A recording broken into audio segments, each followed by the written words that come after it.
네. 3일 만에 보는데 한 1년 만에 보는 것 같네요. 네, 반갑습니다.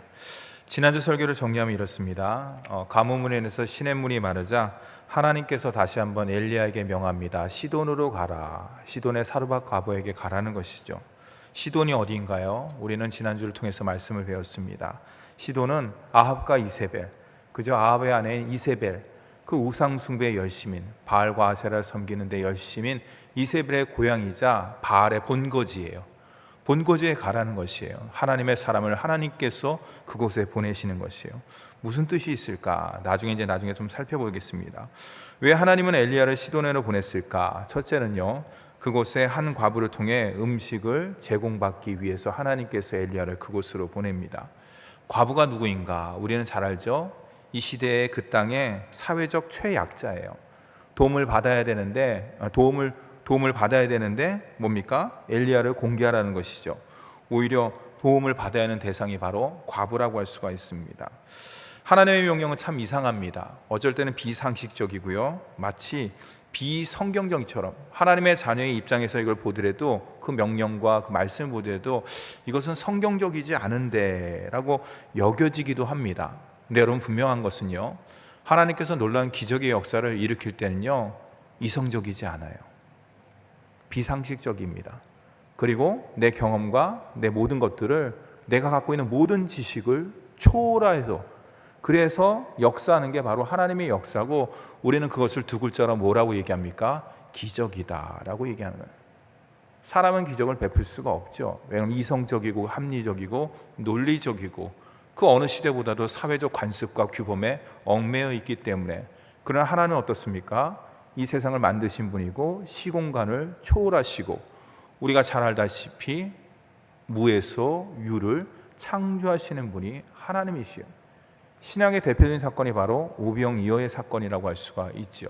오병이어, 보리떡 5개와 물고기 2마리를 가지고 이 많은 사람을 어떻게 먹일 수가 있겠습니까? 그는 어땠습니까? 순종해라. 하나님, 주님께서 그것을 가지고 하나님께 감사의 예배를 드렸을 때, 축사하셨을 때, 그 오병이어는 먹고도 남는, 엄청난 사람이 먹고도 남는 놀라운 기적의 그런 어떤 도구가 될 수가 있었던 것이죠. 이처럼 하나님께서는 때때로 우리 이성을 초월해서 명령하신다. 근데 그것을 분별할 수 있는 것은 내 경험이 아니라 내 신앙생활이 아닙니다. 그것이 아니라 오직 진리 되시는 말씀에 근거할 때는, 우리가 신앙생활이라든지 어떤 인생을 살면서 이게 정말 하나님의 뜻인가 아닌가 궁금할 때는 목사한테 물어볼 필요가 없어요, 여러분들. 누구한테 물어봐야 됩니까? 성경에 물어봐야 돼요. 성경에서 뭘 이야기하고 있는지, 성경에서 무엇을 대답하고 있는지, 그것을 들었다 그러면 그것을 검증받기 위해서 신앙의 많은 선배들과 혹은 목회자에게 물어보는 거예요. 제가 이런 생각을 하고 있었는데, 이런 것을 받았는데, 목사님, 목회 경험상, 신앙 경험상 그것이 어떻게 합당합니까? 하나님의 말씀이라고 생각해도 되겠습니까? 그럴 때 목사는 객관적으로 그 부분에 대해서 이야기를 해줄 수가 있는 것이죠.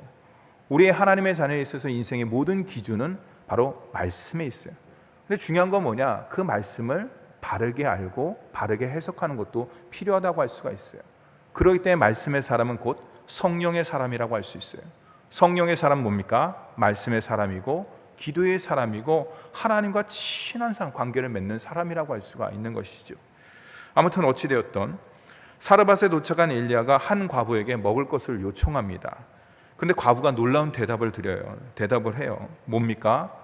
이거 얼마 안 남았는데 나 먹고 우리 아들 먹고 그냥 죽으려고 합니다. 죽겠다는 것이에요. 음식 마지막에 만들어 먹고 죽겠다는 게 얼마나 가슴 아픕니까?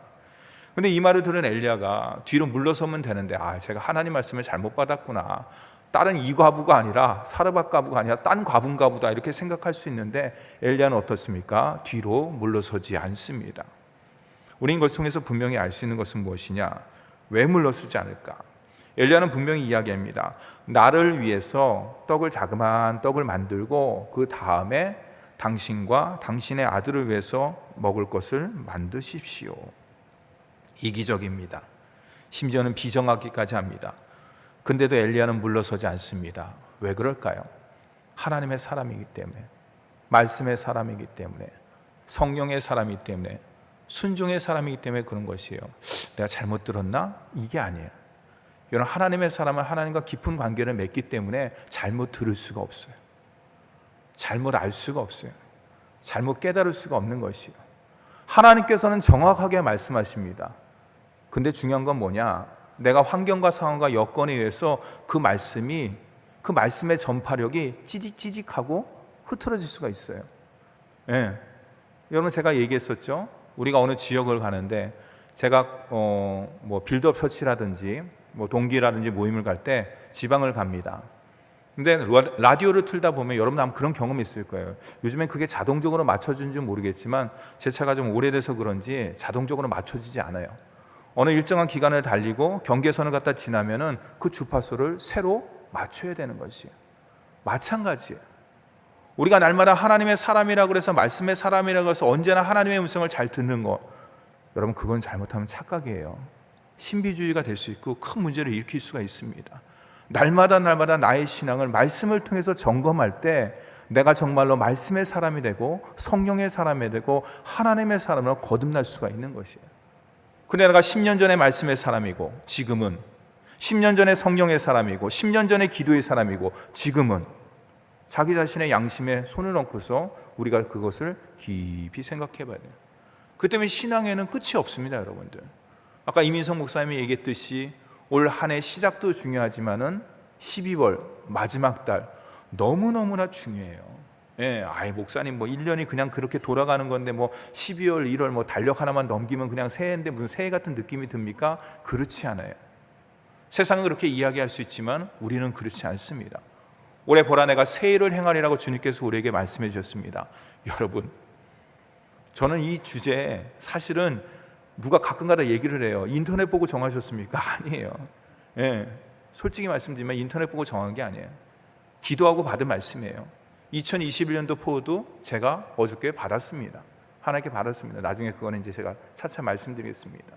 근데 보라 내가 새해를 행하리라. 여러분, 여지껏 이런 일을 경험해 봤습니까? 중요한 건 뭐예요? 주님께서 이 말씀을 주셨다는 거, 우리 교회에. 근데 세상은 코로나 시대로 인해서 여러 가지 어려움을 겪고 있습니다. 여러분 잘 생각해 보세요. 주님께서는 우리에게 이미 지혜를 허락해 주셨어요. 우리가 어떻게 행동을 해야 되는 건가, 이 시대 가운데. 여러분, 그것은 여러분들이 아마 삶 가운데, 신앙생활 가운데 분명하게 알 수가 있는 것이에요. 이미 우리는 그 키워드를 갖고 있어요. 주님께서 2020년도 새해를 행하리라. 코로나를 허락해 주셨구나. 딴 것도 허락해 주셨구나. 이 비대면 예배, 또한 여러 가지 인터넷 영상 예배, 이 모든 것들을 허락해 주셨구나. 우리가 그것에 대해서 10년, 20년, 30년, 100년의 대계를 우리 효자동 교회를 어떻게 준비해야 될까? 목사만 준비하는 것이 아니라 여러분 한 사람 한 사람이 무릎 꿇어서 하나님의 지혜를 구할 때, 그 지혜가 모아질 때 성령께서 그 모든 것들을 역사하고 100년의 앞으로의 100년의 효자동 교회를 우리 주님께서 이끌어 가시는 줄 믿으시기 바랍니다. 여러분, 엘리야의 말이 아니에요. 그래서 엘리야가 뒤로 물러선 게 아니에요.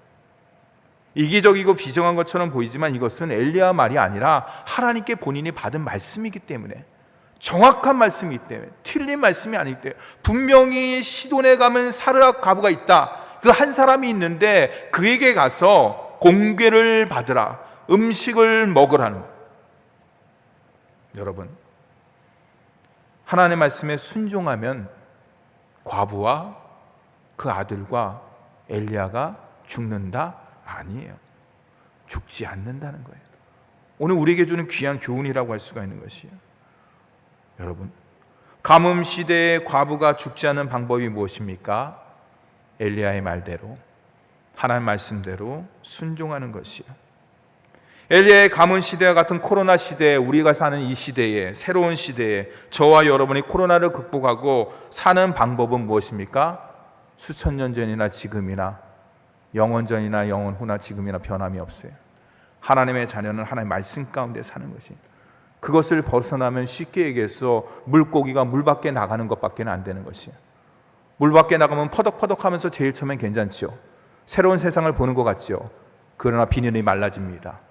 호흡이 가빠집니다. 어떻게 됩니까? 내가 괜히 나왔다라는 것이에요.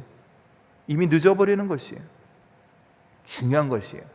우리가 하나님의 영적인 바운더리, 말씀 가운데, 교회 가운데, 신앙생활 가운데 있을 때 이것이 나의 삶 가운데 가장 복된 날이다, 내가 가장 행복한 날이고 내가 가장 은혜스러운 날인 것을 꼭 기억하시고, 여러분 오직 하나님 말씀 듣고 말씀대로 순종하며 하나님의 은혜 가운데 나가는 우리 모두가 되기를 간절히 바랍니다. 그럼 오늘 말씀의 중심 구조를 한번 살펴보도록 하겠습니다. 오늘 18장 1절에서 15절까지를 저희가 읽었는데요, 1절하고 2절 말씀은요, 엘리야가 가뭄을 선언한 지 이제 3년이 지났어요.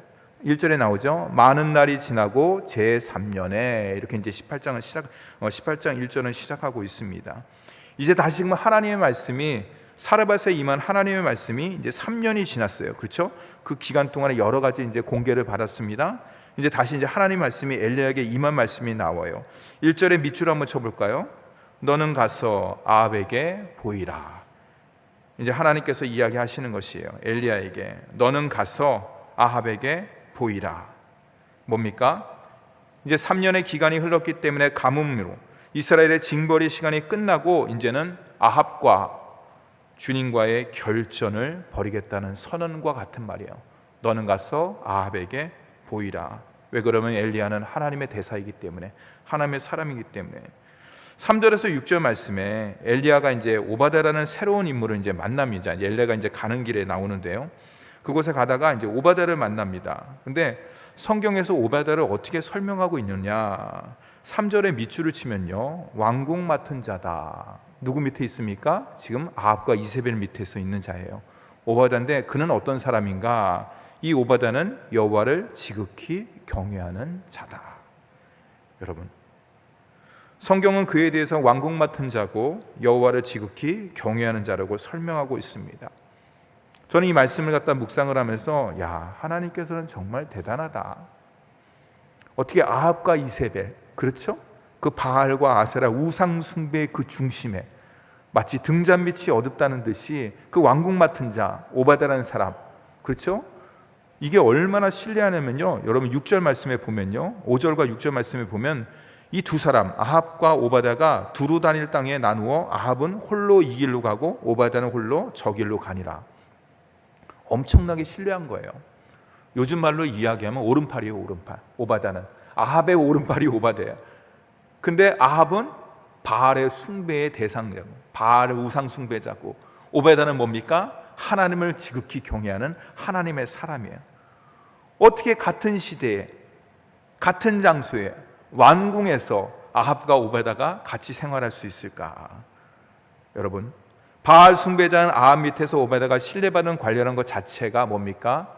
하나님의 놀라운 계획이죠. 하나님의 놀라운 수라고 할 수가 있습니다. 제가 그때 얘기했죠, 우리 하나님께서는 수가 너무너무 많으셔요. 그 하나님을 내가 믿음으로 말미암아서 우리가 이 땅 가운데 나름대로의 수를 생각하지 않습니까? 바둑으로 이야기한다면 한 수, 두 수, 세 수, 다섯 수, 뭐 유명한 바둑 뭐 굉장히 뛰어난 사람, 뭐 이세돌이라든지 그런 사람들은 몇십 수를 갖다 생각한다 그러는데 그 정도가 아니에요. 하나님 자체는 수가 무궁무진하기 때문에 여러분, 하나님의 지혜를 구하고 하나님의 계획을 구하고 하나님의 섭리 가운데 우리가 들어가기만 하면요, 그냥 모든 것들은 그냥 끝나버리는 거예요. 하나님께서 하나서부터 열까지 다 인도를 해주시는 것이에요. 제가 어떤 계획을 가지고 어떤 일을 갖다 실행하려고 그러는데 이게 잘 안 돼요. 하나가 안 되고 또 다른 걸 생각해보더니 또 다른 것도 안 돼요. 세 번째, 이거는 되겠지라고 생각했는데 세 번째도 안 됩니다. 그러면요, 이 마음이요, 그날 하루가 완전히 막 뒤죽박죽 된 느낌이에요. 내가 오늘 하루를 뭐 했지? 이런 생각이 들 때가 있어요. 마찬가지입니다. 하다못해 우리 하루의 플랜조차도 그것이 수가 얽힌다든지 내 뜻대로 안 된다 그랬으면 어떻습니까? 오늘 하루 이거 공친 거 아니야? 이거 하루 낭비한 거 아니야? 그런 생각이 들지 않습니까? 근데 하나님은 어떻습니까? 우리의 모든 인생의 알파와 오메가, 처음과 나중되는 모든 수를 우리 주님께서는 다 계획하시고 갖고 계시다는 거예요. 거기에 우리 가정을 집어넣고요, 내 사업을 집어넣고요, 내 여러 가지 어떤 공직이라든지 그 여러 가지 이제 직책이라든지 그 모든 것들을 갖다 다 집어넣을 때 하나님의 수 가운데 온전하게 인도함 받는 줄 믿으시기 바랍니다. 앞에서 하나님께서는요, 까마귀와 과부를 통해서 엘리야에게 양식을 공급해 주신 것처럼 오늘 말씀 4절은 어떻습니까? 하나님께서 오바댜라는 사람을 통해서 선지자들을 지켜주셔요. 100명씩, 그렇지? 50명씩 숨겨갖고 물과 양식을 공급해 주셨다. 이 얼마나 놀라운 하나님의 섭리라고 할 수가 있습니까? 5절 말씀에 보면요, 아합은 이런 상황도 모르고 오바댜에게 물을 찾기 위해서 각자의 길로 이제 흩어집니다. 이제 오바댜가 흩어졌습니다. 이제 오바댜가 가는 길 가운데 이제 엘리야를 만나는 장면이 7절에서 15절까지 이제 내용에 나와 있습니다. 오바댜가 길을 가다가 우연히 엘리야를 만납니다. 엘리야가 오바댜에게 자신에 대해서, 딱 오바댜가 엘리야를 보자마자 아하, 이 사람은 하나님의 선지자 엘리야구나는 것을 쉽게 알아봤죠. 그렇죠? 아마 비범한 그런 느낌이 들었겠죠. 영적인 느낌이 들겠죠. 근데 뭐라고 얘기합니까? 엘리야가 이제 오바댜에게 얘기하는 것이에요. 너 아합 대신 맞지? 저 아합에게 가서 내가 지금 여기 있다고 이야기를 해라, 알려라는 것이에요. 하나님께서 앞에서 얘기했으니까, 아합에게 보이라 그랬으니까. 근데 오바댜가 어떻습니까? 너무나 놀라서 대답을 하는 것이에요. 엘리야가 여기 있다는 사실을 아합에게 말하지 못하는 이유에 대해서 이렇게 설명을 하고 있습니다.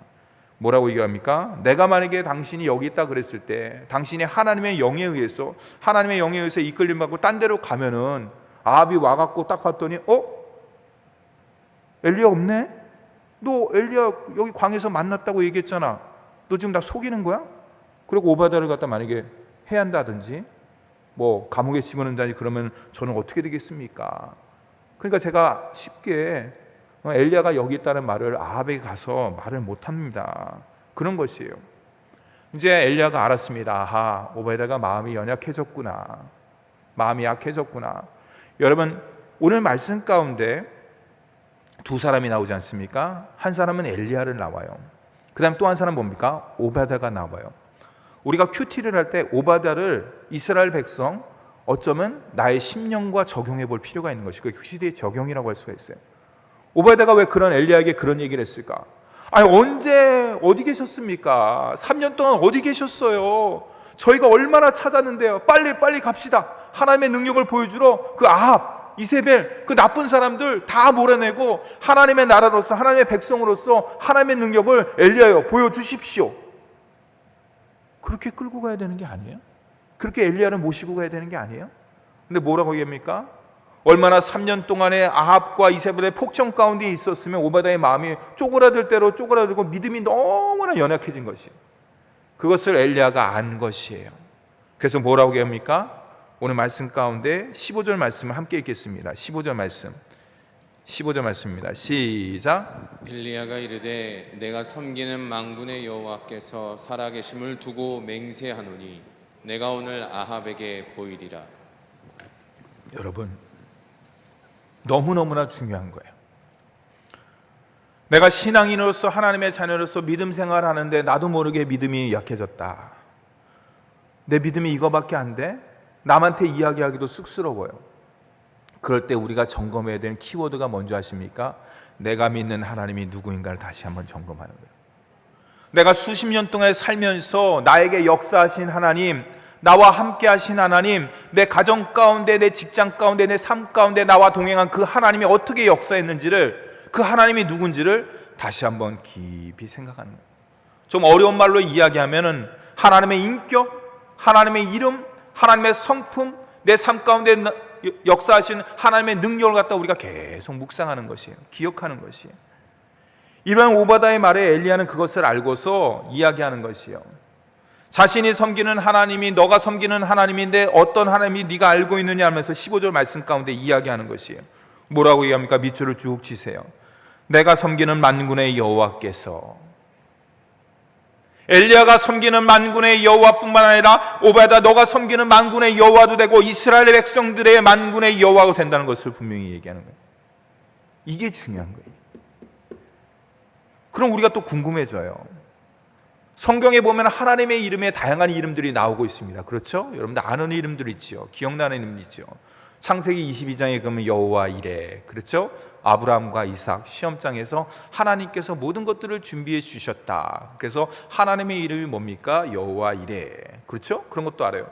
또 창세기 1장에서 무에서 유를 창조하신 전능하신 하나님 할 때 그 하나님, 우리 성경에서는 그냥 하나님 여호와 그러지만 원문에서는요, 히브리어에서는 다 달라요. 하나님의 그 상황이라는 여건에 따라서 당신의 이름이 달라요.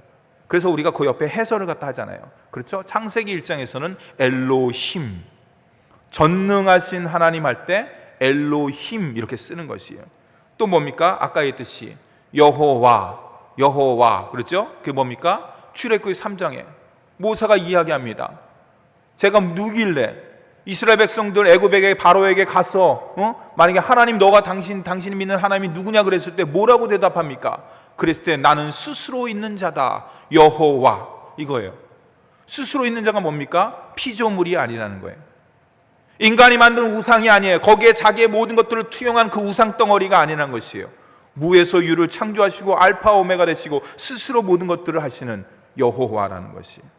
또 여러분 아시죠? 창세기 15장에 아도나이 이렇게 얘기하는 것이에요. 이거는 주님을 함부로 부를 수 없기 때문에 그것을 갖다 아도나이라고 대신 번역해서 이야기하는 거예요. 절대 주권자. 여러분 창세기 17장 말씀해 보면 하늘과 땅의 모든 권세를 가진 자 그랬을 때 엘샤다이, 이것도 하나님과 같은 이름이에요. 아까 여호와 이레, 여호와 라파, 여호와 샬롬, 여호와 니시, 여호와 로이. 시편 23편에 여호와는 나의 목자시니 그랬을 때 여호와는, 그랬을 때 그게 뭐냐면 원어에서는 여호와 로이 이렇게 하는 거예요. 여호와는 나의 목자시다. 우리가 여러분 잘 아시는 거 있죠? 임마누엘, 하나님께서 우리와 함께 하신다는 것이 하나님의 이름이라고요. 제가 왜 이렇게 여호와 이름을 쭉, 하나님의 이름을 쭉 얘기했냐? 여러분 생각해 보세요. 엘리야가 여러 가지 하나님의 이름을 댈 수가 있는데 다양한 임들 가운데 왜 엘리야는 만군의 여호와, 내가 섬기는 하나님은 만군의 여호와다, 네가 섬기는 하나님도 이스라엘 백성의 하나님도 만군의 여호와라고 그 한 이유가 무엇일까? 뭡니까? 아까 앞에서 얘기했듯이 오바댜와 이스라엘의 백성들의 믿음을 갖다 뭡니까? 믿음의 힘을 주기 위해서, 위로하기 위해서, 격려하기 위해서. 여호와는 군대와 같은 힘을 가지신 분이다.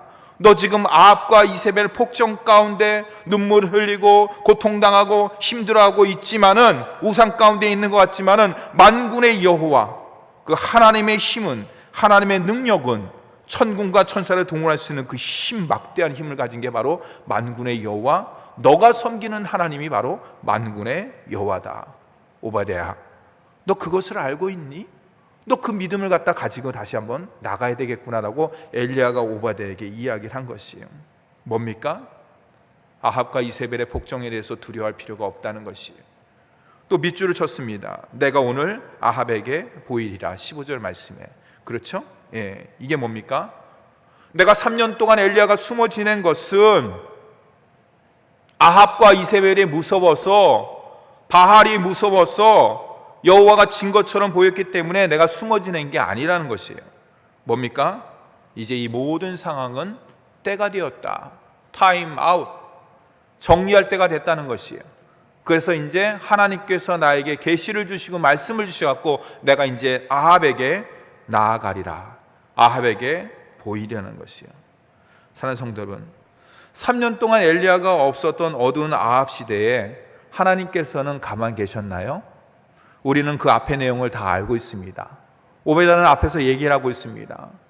여기 말씀이 그거예요. 3년 동안 아합과 이세벨이 그렇게 폭정을 하고 이스라엘 백성도 힘들게 하고 나도 막 이렇게 힘들게 할 때 엘리야, 당신 어디서 숨어 계셨습니까? 뭐 하고 계셨습니까? 그게는 뭡니까?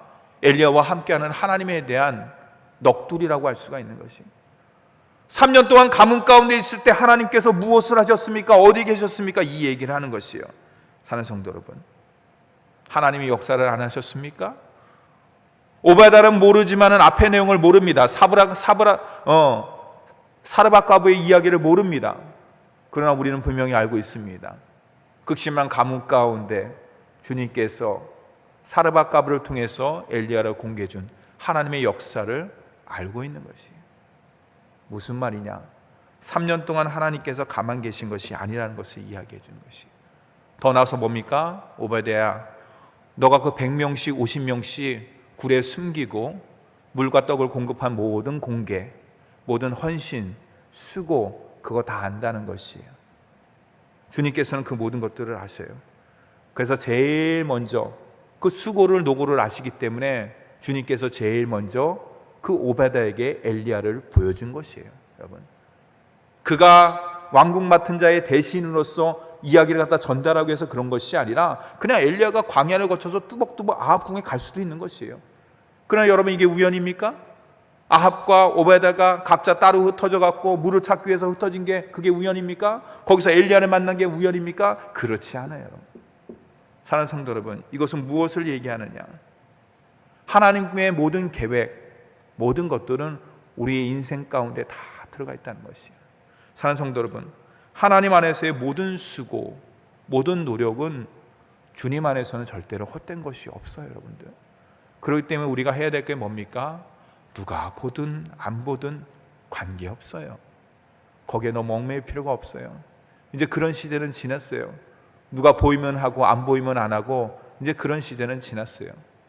이제는 한국교회 모든 민낯이 다 드러났습니다, 여러분들. 그렇기 때문에 더 이상 숨길 게 없어요. 뭐 이렇게 감춰둔 거라든지 뭔가 비밀스러운 이제 그런 것들이 없어요. 네. 우리 한국 사회도 그렇고 한국교회에 대한 모든 민낯을 다 봤기 때문에 하나님의 귀한 자녀 저와 여러분이 이제 해야 될 것은 무엇이냐? 정말로 우리가 영적 내공을 이제는 쌓아야 되는 것이에요. 그리고 뭐 말로 전도 그렇게 할 필요 없어요. 그냥 내가 있는 자리에서 그리스도인으로서 힘들고 어려울 때 기도하고 보여주는 거예요. 그럼 그 사람들이 아마 얘기는 안 하지만 느낄 거예요. 아, 이분은 좀 다른 분 같다. 아, 이분은 혹시 장로님인가? 교회 다니신 분인가? 권사님인가? 집사님인가? 목사인가? 제가 가끔 가다가 제가 그때 얘기했죠. 깜짝깜짝 놀랄 때가 있어요. 예. 그 전에 목사님께서 그 아파트를 갖다 수십 년 동안 살았기 때문에 제가 11층 딱 누르면요, 한번 초기에 처음에는 저를 이렇게 쳐다봐요. 시크니까 11층에 새로 오신 분인가? 이제 그렇게 아는 거예요. 첫 번째. 두 번째 또 이렇게 또 다른 분을 이렇게 쳐다봐요. 예를 들어서 그럼 뭐냐, 이분은 11층에 그 전에 누가 살았다는 걸 아는 분이에요. 그럼 세 번째 물어봅니다. 혹시 효자동교회 새로 오신 목사님이셔요? 딱 이렇게 물어봐요. 제가 머리가 쭉 빗습니다.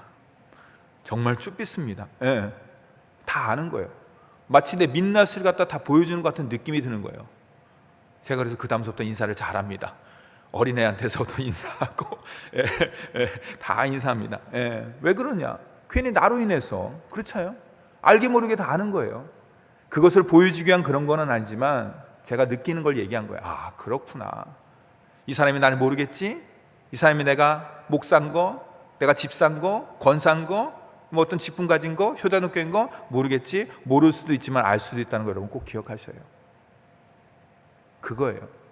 다 알 수 있다. 그래서 어떻습니까? 하나님 앞에 우리가 정직하게 나아요. 하나님 앞에 정직하고 성실하면요, 사람 앞에서는 드러낼 필요도 없어요. 눈에 보이지 않는 하나님 앞에서 우리가 정직하게 말을 하고 양심적으로 행동하고 성실하게 한다 그러면은 뭐 보이는 사람한테는 당연하게 인정받는 거죠. 당연히 하나님의 자녀로서 빛과 소금의 역할을 감당할 수 있는 것이죠. 이제는 그런 시대를 우리가 살아야 되는 거예요. 뭔가 삐까뻔쩍하게 뭔가 드러내고 뭐 으쌰으쌰하고 이제 그런 거는 구호로 굳히는 시대는 이제 제가 보기에는 끝난 것 같아요. 우리 한국교회는 이제는 진짜 내가 참단 신앙이라 그러면은 정말 어떻게 살아야 될까? 어떻게 말을 하고 어떻게 생각하고 어떻게 행동을 해야 될까? 근데 목사님 잘 안 돼요. 잘 안 돼요. 저도 그래요. 말하는 설교자도 잘 안 돼요. 그럴 때면 어떡합니까? 그래도 방법이 없는 게 아니에요. 방법이 있어요.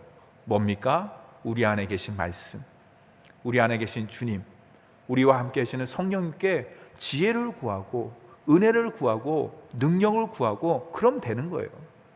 구하지 않기 때문에 그런 것이에요. 성경 말씀대로 지혜를 구하고 방법을 구하고 은혜를 구하면 하나님께서 그 모든 것들을, 왜냐하면 우리의 영광, 여러분들 잘 생각해 보세요. 성경의 창세기에 하나님께서 하나님의 형상대로 우리를 창조하신 이유가 뭘까요? 그 여러 가지 이유가 있습니다. 구원론적인 의미도 있고 예배학적인 의미도 있고 여러 가지 그런 것들이 있어요. 근데 저는 만약에 오늘 삶 가운데 우리가 이 말씀 가운데 적용한다 그러면은 하나님께서는 저와 여러분을 하나님의 형상대로 만든 이유는 딱 하나예요. 저와 여러분의 말, 하나님의 자녀의 말, 생각, 행동을 통한 하나님께 영광 돌리는 모습을 우리 주님께서 보시고자 하기 때문에 그걸 갖다 원하시는 것이에요. 그래서 많은 사람들 가운데 저와 여러분을 하나님의 귀한 자료로 삼으신 줄 믿으시기 바랍니다. 사랑하는 성도 여러분, 어려운 때 우리가 살고 있습니다. 정말로. 정말로 우리의 신앙 선조들도 어려운 때 살았지만은 그때는 막 핍박당하고 막 공산주의라든지 여러 가지 사상이라든지 그런 걸로 해서 어려웠다는데 지금은 그런 건 없어요. 근데도 힘들어요. 물질이라든지 여러 가지로 인해서 삶이 녹록치가 않습니다. 여러분들 어떻게 하시겠습니까? 오직 내 안에 계신 성령을 의지하면서 말씀 붙잡고 나아갈 때 어떻습니까? 하나님께 영광 돌릴 수 있다는 것을 꼭 기억하고, 이 어려운 때에 아합 시대, 가문 시대, 가뭄 시대 하나님께서 오바다를 예비해 두시고 그 모든 것들을 준비해 둔 것처럼 이 코로나 시대의 어려운 때 하나님께서 우리에게 허락해 주신 은혜가 있어요. 믿지 않는 자들은 그것을 몰라요. 근데 믿는 자들에게 올해 2020년도 우리에게 허락해 준 그 은혜와 능력이 있다는 것을 꼭 기억하시고 올 12월 달에 그 하나님께서 주신 그 은혜와 복을 갖다 마음껏 누리는 우리 효자동교회 모든 성도가 되기를 주님의 이름으로 축원합니다.